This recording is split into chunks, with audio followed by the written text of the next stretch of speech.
All right, now to give us more perspective in terms of what is happening in these negotiations for peace in Ukraine, we are joined on this broadcast by Mr. Maximilian Hess.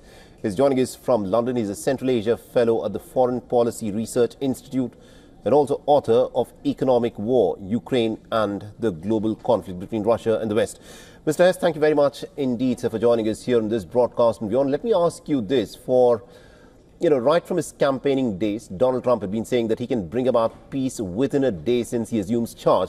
But what do you think has changed now that Donald Trump, for the very first time, is publicly saying that Russia perhaps is not interested in negotiating for peace because it believes that it is winning the war on the ground? Firstly, thank you very much for having me. I'm not so sure that anything has fundamentally changed other than Donald Trump is realizing that the prospects for him having a quick victory in terms of being able to gain concessions from Vladimir Putin is no longer something that he hopes for. I don't think that Donald Trump has meaningfully changed his opinion and strong admiration for Vladimir Putin or his animosity towards the Ukrainian president. We will see increased domestic pressures in the U.S. for additional action against Russia, but frankly, this is a topic that Trump wishes he wasn't dealing with, as it's not a so-called winner for him. That's why we see him change his mind in these sort of off-the-cuff statements and refuse to take any action.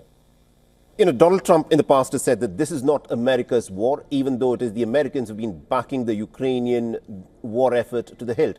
But the fact that now Trump is willing to admit that the Russian president is perhaps not willing to negotiate for peace, do you think it will now change Donald Trump's approach to this entire war in Ukraine?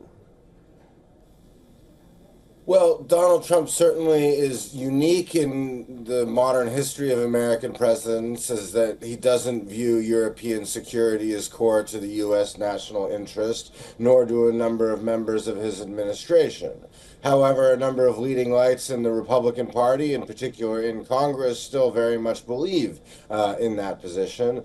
Certainly, I would be of the opinion that European security and global security, which Russia presents the foremost and overwhelming threat to, is in the U.S.'s national interest as well. As to whether Donald Trump is ultimately going to change that view, I think that it is highly unlikely that fundamentally he changes that view, but I do think there are key ways that the European Union, the UK, the wider Western alliance can work together to ensure continued American support. We will see that in more pledges of European funding to go to buy U.S. ammunition and armaments to continue to support Ukraine, something that, by the way, the Europeans have been doing since Russia's full-scale invasion began, but which they will change some of the language around and cast as a new agreement in some ways so that Donald Trump can claim it as a victory. He cares about headline wins, not the details, and European leaders are figuring that out.